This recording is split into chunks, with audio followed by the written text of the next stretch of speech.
चलिए स्टूडेंट, आज का टॉपिक है मानव जिह्वा, अर्थात इंग्लिश में इसको कहते हैं ह्यूमन टंग।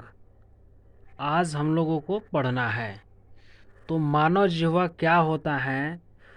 तो आप जानते हैं कि मुख में एक मांसल जो है लचीली पेशी युक्त संरचना पाई जाती है, जिसे हम जिह्वा कहते हैं।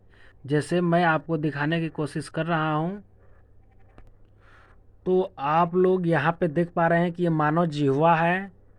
ये मानव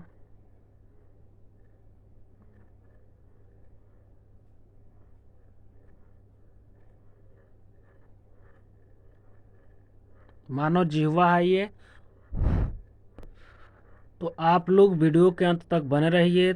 आप लोगों को मैं अच्छी तरह से जिह्वा के बारे में आज बताने वाला हूँ कि मानव जिह्वा क्या होता है, अर्थात जीभ क्या होता है। आज बहुत ही अच्छे तरीके से बताऊंगा, जो आपको एक बार ही वीडियो देखने में समझ में आ जाएगा।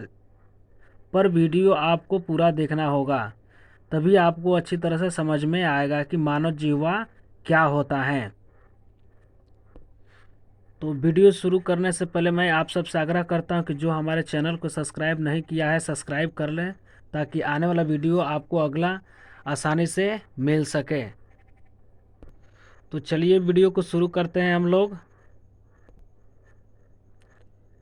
यह एक मांसल लचीली तथा पेशीय संरचना है जो मुख में आगे की ओर स्वतंत्र तथा पीछे की ओर एक कोमल अप्रग्रही जिह्वा संधायक द्वारा मुख गुहिका के तल से जुड़ी रहती हैं।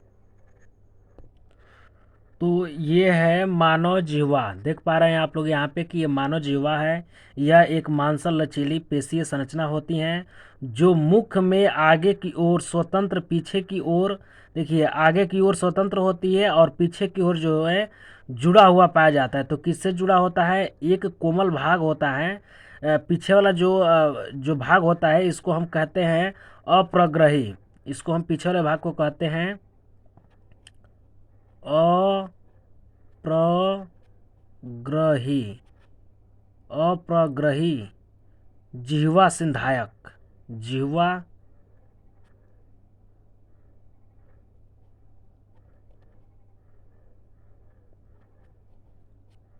जिह्वा संधायक।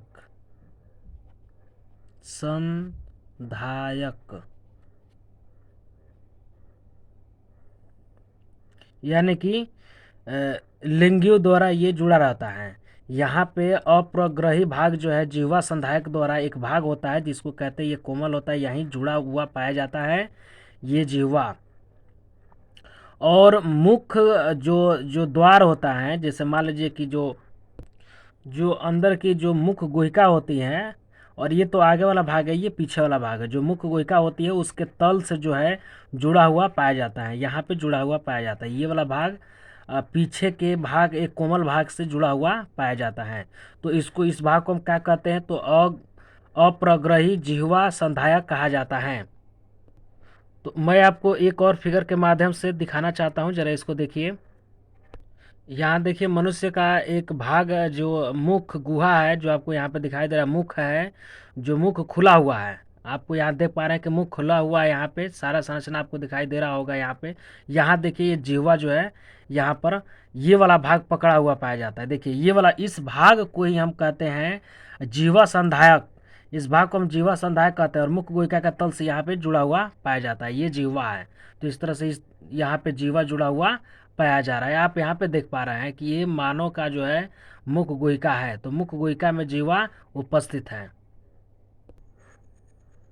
जिह्वा में स्थित मुख गुहिका के तल से जुड़ी रहती हैं, जो अभी अभी मैं आपको दिखाया हूँ कि एक बार और देखिए। ये मानव जिह्वा जो मुख गुहा होता है उसके तल से यहाँ पे जुड़ा हुआ पाई जाती है, यहाँ से जुड़ती है। अपरिग्रही जिह्वा संधायक द्वारा जुड़ी रहती है। ये कहाँ जुड़ती है? तो मुख गुहिका के अंदर जुड़ी रहती है, पिछले भाग में जुड़ी रहती है। मैं आपको यहाँ पे दिखाने की कोशिश कर रहा हूँ। हाँ, देखिए यहाँ पे आप लोग देख पा रहे हैं कि यहाँ से ये जुड़ा हुआ पाया जाता है, ये पिछला भाग है। यानी कि मुंह खुला हुआ है, एक मनुष्य का मुंह पूरा खुला हुआ है और ये जीभ उठा हुआ है। जीभ तो ऐसे रहता है, पर ये जीभ उठा हुआ है। तो आप यहाँ पर देख पा रहे हैं कि एक जो है मांसल भाग द्वारा जुड़ा हुआ पाया जा रहा है। अंदर की तरफ जो है, अंदर की तरफ ये जुड़ा हुआ पाया जा रहा है यहाँ पे। तो इस तरह से जो जीवा होता है वो मुख गुहा के पास एक मांसल भाग से जुड़ता है, जिसे हम अग्रजीवा संधायक कहते हैं।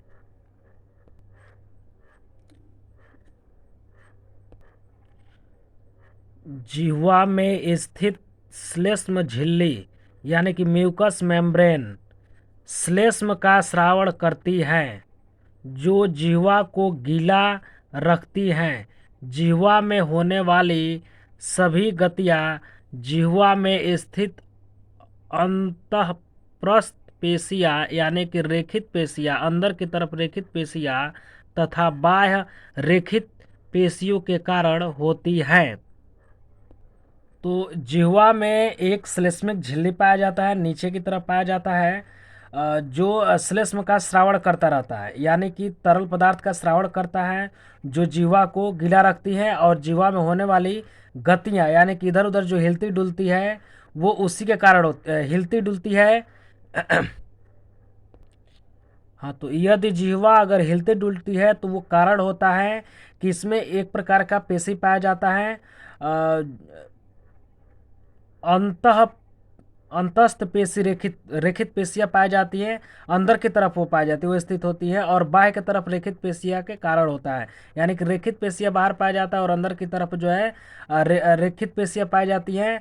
और दोनों ही रेखित पेशियाँ पाई जाती है, जैसे बाहर की तरफ भी रेखित पेशियाँ पाई जाती हैं और अंदर की तरफ भी रेखित पेशियाँ पाई जाती हैं। तो इस तरह से रेखित पेशियाँ इसको हिलने डुलने में मदद करती है, यानी कि जीवा को हम जिधर चाहे उधर घुमा सकते हैं, घुमाते हैं, ऊपर ऊपर की तरफ, नीचे की तरफ, दाएं बाएं घुमा सकते हैं। तो किसके कारण? तो रेखित पेशियाँ इसमें उपस्थित होती है और वो ऐच्छिक की तरह कार्य करते, मतलब इच्छा अनुसार कार्य करते हैं। इसलिए हम जीवा को अपने इच्छा के अनुसार घुमा सकते हैं, इधर उधर घुमा सकते हैं, ऊपर कर सकते हैं इसको, फिर नीचे दबा सकते हैं, फिर इसको मोड़ भी सकते हैं। तो ये किसके कारण होता है? तो अंतः पेशी रेखित पेशियाँ पाई जाती हैं, जो वो पेशियाँ ऐच्छिक पेशियाँ भी कहलाती हैं, जो इच्छानुसार कार्य करती हैं। यह भोजन को मुख गुहा में घुमाकर लार में मिलाती हैं तथा भोजन को बार बार दांतों के मध्य लाकर चबाने में सहायक है। जिह्वा की ऊपरी सतह पर निम्नलिखित संरचनाएं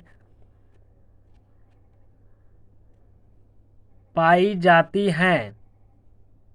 तो आप लोग देख पा रहे हैं कि ये जो जिह्वा है ये भोजन को क्या करती है, ये लार में मिलाती हैं, यानी कि इधर उधर घूमती है, ये घूम करके मुख गुहा के अंदर इधर उधर घूम करके। और एक बात और है कि ये भोजन को अब दांतों तक पहुंचाने का कार्य करती है, यानी कि दांतों के मध्य लाती है और दांत उसको क्या करता है, भोजन को अच्छी तरह से पीसता है, चबाता है और फिर इसको निगल लिया जाता है। तो इस तरह की संरचनाएं क्या करती हैं कि ये जो संरचना है आप देख पा रहे हैं कि जो जिह्वा है ये रेखित पेशियों का बना होता है, जो इच्छा अनुसार कार्य करती हैं, जिसे मिला डुला सकते हैं। और हिलाने डुलाने से ही भोजन को चारों तरफ से घुमा करके ये लार में मिलाती हैं और लार में मिलने से ही भोजन हमारा अच्छी तरह से पाचन हो पाता है। तो जिह्वा का कार्य इतना है। चलिए और आगे पढ़ते हैं। जिह्वा की ऊपरी सतह पर निम्नलिखित संरचनाएं पाई जाती हैं, यानी कि जो जिह्वा होती है उसके ऊपर कौन कौन सी संरचनाएं पाई जाती है, चलिए उसको देखा जाए, एक एक करके पढ़ा जाए। तो पहला है जिह्वा अंकुर, लिंगल पैपिला। यह जिह्वा के ऊपर सूक्ष्म अंकुर खुरदरी संरचना बनाता है। ये अंकुर चार प्रकार के होते हैं। तो इसके ऊपरी भाग पर पहला पाया जाता है जिह्वा अंकुर।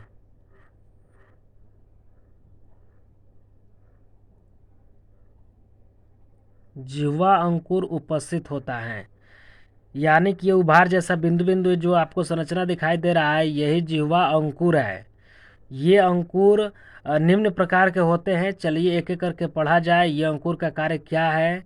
जब हम लोग पढ़ेंगे तब इसको पता चलेगा कि ये क्या है। आप लोग वीडियो के अंत तक बने रहिएगा, धैर्य रखिएगा, बहुत ही अच्छे से समझा रहा हूँ मैं और आगे भी समझाते चलूँगा।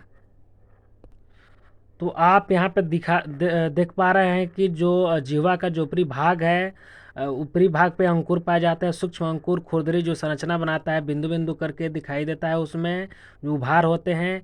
ये अंकुर 4 प्रकार के होते हैं। यहाँ पर देखिए, ये अंकुर जो है 4 प्रकार के होते हैं। इसमें पहला बता रहा है सूत्राकार अंकुर, यानी कि फिलीफार्म पैपिली। फिलीफार्म पैपिली में आप पढ़ेंगे कि जो उस पे अंकुर जो पाए जाते हैं वो सूत्र के अनुसार, यानी कि रेखा धागे अनुसार ये पाए जाते हैं। धागे के जैसा संरचना उसकी होती है। देखिए यहाँ पर कह रहा है फिलीफार्म पैपिली, तो सूत्र के आकार का होते हैं। यह जिह्वा के ऊपरी सतह पर धागे नुमा, देखिए धागे की तरह धागे नुमा उभार के रूप में उपस्थित होते हैं। इनमें स्वाद कलिकाएं अनुपस्थित होती हैं। तो इस जिह्वा में जो भी आपको धागे जैसी संरचना दिखाई देगा ऊपरी भाग पर, इतना हमको समझ लेना है कि यह धागे नुमा जो संरचना है, इसमें स्वाद कलिकाएं नहीं पाई जाती हैं। यह ऊपर धागेनुमा संरचना का निर्माण करता है और धागेनुमा होता भी है। चलिए अगला पढ़ते हैं। बी है कवकाकार या छत्राकार अंकुर। आप समझ सकते हैं कि फंगी लाइक स्ट्रक्चर, यानी कि छत्ता की तरह, जो छत्ता हम लोग का होता है उस तरह से आप लोग मशरूम देखे होंगे। जो फंजाई में एक मशरूम आता है जिसको आप लोग देखे होंगे कि छत्ते की तरह होता है, तो इसका आकार ठीक फंगी फार्म का ही होता है, यानी कि छत्ते की भांति ही होता है। आपको उसको सूक्ष्मदर्शी से देखने पर छत्ता फॉर्म दिखाई देगा। इस तरह से गोल गोल उभार संरचनाएं दिखाई देंगी। चलिए इसको पढ़ते हैं। ये सूत्राकार अंकुरों के मध्य में कुछ बड़े लाल दानों के रूप में उपस्थित होते हैं। प्रत्येक में 5 स्वाद कलिकाएं पाई जाती हैं। तो आप देख पा रहे हैं कि ऊपरी सतह पर जो बिंदु बिंदु की संरचना है, इसको सूक्ष्मदर्शी से देखने पर ये छत्रीनुमा संरचना दिखाई देगा। और ये जो संरचना होता है यही स्वाद कलिका होता है। अंकुर जो स्वाद कलिका के रूप में उपस्थित होता है और इसी में प्रत्येक में 5 जो है स्वाद कलिकाएं उपस्थित होती हैं, जो स्वाद का आभास कराती हैं। देखिए तीसरा नंबर का है, सी है पर्णिल अंकुर, यानी कि फोलिएट पैपिल्स। यह जिह्वा के दोनों पार्श्व पर लाल पत्ती नुमा अंकुरों की छोटी छोटी श्रृंखलाओं के रूप में उपस्थित होते हैं। इनमें स्वाद कलिकाएं उपस्थित होती हैं। तो आप लोग यहाँ पे देख पा रहे हैं कि जो पर्णिल अंकुर किसको कहते हैं, तो ये पत्ती जैसी संरचना साइड में पार्श्व में दिखाई दे रहा है आपको। पत्ती जैसी संरचना है ये, जो आपको पार्श्व साइड में दिखाई दे रहा है। पार्श्व का मतलब दोनों साइड में दिखाई दे रहा है। ये जिह्वा के दोनों साइड का मतलब पार्श्व हो गया। तो लाल पत्ती के रूप में ये अंकुर छोटी छोटी अंकुर श्रृंखलाओं के रूप में होती हैं। यहाँ पे एक जुड़ा सा श्रृंखला पाया जाता है, छोटा छोटा करके पाया जाता है यहाँ पे। और इसमें स्वाद कलिकाएं उपस्थित होती हैं जो खट्टे स्वाद का आभास कराती है। देखिए यहाँ पर खट्टा दिखाई दे रहा है, ये खट्टा भाग दिखाई दे रहा है, तो यहाँ पर भी खट्टा भाग दिखाई देगा आपको। तो ये खट्टे स्वाद का आभास कराती हैं। तो आपको कभी भी यदि कोई भी खट्टा खाद्य पदार्थ खाते हैं तो आपको यदि खट्टा आभास होता है, तो इतना समझिए कि जीवा जो होता है उसके दोनों साइड में खट्टा खट्टा का आभास किया जाता है। न कि यहाँ, न कि यहाँ, न कि यहाँ, सिर्फ साइड में ही खट्टा का आभास किया जा सकता है। जैसे खट्टा पदार्थ जैसे ही खाएंगे तो साइड से ही पानी निकलना चालू हो जाएगा, यहाँ पे लार जैसी संरचनाएं निकलना चालू हो जाएंगी, तो अंकुर उस पदार्थों का सेक्रेशन करती है और खट्टा हमें लगने लगता है। तो अब ये अंतिम है, चौथा, यानी कि डी अपरिकोटीय अंकुर सर्क्यूमवैलेट पैपिली, ये जिह्वा के आधार भाग की ऊपर सतह पर उल्टे भी, देखिए यहाँ पर उल्टे भी दिखा रहा है, भी है और ये उल्टा है, उल्टे भी के आकार के होते हैं। प्रत्येक में 100 से 300 स्वाद कलिकाएं उपस्थित होती हैं। तो ये जो अपरिकोटीय जो अंकुर होता है, ये जिह्वा के आधार भाग पर पाया जाता है, जहाँ से जिह्वा जुड़ा हुआ पाया जाता है वह आधार भाग पर पाया जाता है। ये उल्टे भी के आकार की होती हैं। ये यहाँ पे जो अंकुर पाए जाते हैं वो भी के आकार की होती हैं। और प्रत्येक भी आकार में लगभग हम जानते हैं कि 100 से 300 स्वाद कलिकाएं उपस्थित होती हैं, जो स्वाद को आभास कराती हैं, किसी भी खाद्य पदार्थ के स्वाद को आभास कराती हैं। तो चलिए इसको जो है देखते हैं कौन सा स्वाद। अब स्वाद के बारे में जब पढ़ेंगे कि स्वाद कलिकाएं के बारे में पढ़ेंगे तो स्वाद कलिकाएं जो है कौन कौन सा स्वाद का आभास कराती हैं, चलिए देखते हैं। तो जिह्वा के संरचना में हम लोग पढ़े थे, पहला ये दूसरा है स्वाद कलिकाएं। स्वाद कलिकाएं दूसरा हम लोग पहला पढ़े थे हम लोग जिह्वा अंकुर। जो जिह्वा अंकुर भी हम लोग पढ़े थे कि 4 प्रकार के होते हैं, चारों हमने पढ़ लिया है। अब पढ़ेंगे कि स्वाद कलिकाएं क्या होती हैं। स्वाद कलिकाएं ये कलिका में अंकुर में बताया गया है कि इसमें स्वाद कलिकाएं उपस्थित होती हैं। तो कैसी स्वाद कलिकाएं होती है उसी को हम लोग को अध्ययन करना है, यानी कि टेस्ट बर्ड। तो अब टेस्ट बर्ड के द्वारा ही हम लोग को जानना है कि ये स्वाद का आभास ये कैसे कराती हैं। तो देखिए यहाँ पे, यह जिह्वा के ऊपरी सतह पर जिह्वा अंकुरों में पाई जाती हैं। ये स्वाद ज्ञान का काम करती हैं। मनुष्य की जिह्वा के अग्र छोर से मीठे, पश्च छोर से कड़वे, दोनों साइड यानी कि दोनों बगल से पार्श्वों से खट्टे तथा पार्श्व अग्र माने साइड के आगे वाले भाग से नमकीन स्वाद का अनुभव होता है। तो जो स्वाद कलिकाएं होती हैं वो स्वाद का आभास कराती है। जो आपको ये कलिकाएं संरचनाएं दिखाई दे रही हैं, ये कलिका है जो स्वाद का आभास कराती हैं। देखिए जिह्वा के जो आधार भाग होता है, जो पिछला भाग होता है, जहाँ घाटी यहाँ पर जो जिह्वा जो ट्रांसिल पाया जाता है उसके पहले ये तालू वाला भाग है, थोड़ा सा ध्यान देना होगा। ये तालू वाला भाग है, यहाँ से देखिए कड़वा कह रहा है। तो यहाँ पे जो जिह्वा का जो पिछला जो भाग होता है बीच में पीछे की तरफ, वो कड़वा का आभास कराता है। और दोनों साइड में यानी कि पार्श्व में देखिए यहाँ पर खट्टा का आभास कराता है, ये खट्टा का आभास कराता है। और पिछला जो होता है, जो पिछला अंकुर होता है वो कड़वा जो चीज़ खाते हैं हम लोग, खाद्य पदार्थ कड़वा खाते हैं, तो कड़वा का आभास पीछे की तरफ जाता है जब, तो ये कड़वा का आभास हमें होता है। और दोनों साइड में खट्टा का आभास होता है। और अग्रभाग यानी कि दोनों जो है पार्श्व के दोनों अगले भाग पर यहाँ पर दिखाई दे रहा है आपको, ये नमकीन भाग के स्वाद दिखाई आभास होता है। स्वाद नमकीन की आभास होता है, मतलब नमकीन स्वाद का आभास यहाँ पे बीच में पाया जाता है। और ठीक आगे जो है मीठा होता है। पहले ही मीठा भाग यहाँ पर दिखाई दे रहा है, यहाँ पर नमकीन का मतलब यहाँ तीखा होता है और तीता होता है। और यहाँ पे तीखा होता है और यहाँ पे कड़वा होता है और आगे की तरफ मीठा होता है। आप देख पा रहे हैं, एक बार और समझिए।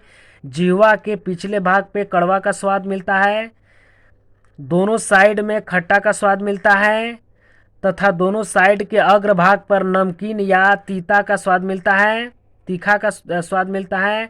और ठीक आगे वाला भाग मीठा स्वाद का आभास कराता है। तो आज की वीडियो हमारी कैसी लगी आप लोग कमेंट बॉक्स में जाकर बताएं। और हमारे चैनल को जो सब्सक्राइब नहीं किया है सब्सक्राइब कर लें। और हाँ, शेयर करना न भूलें, शेयर करें ताकि और लोग भी वीडियो को देख सकें, जानकारी ले सकें। धन्यवाद।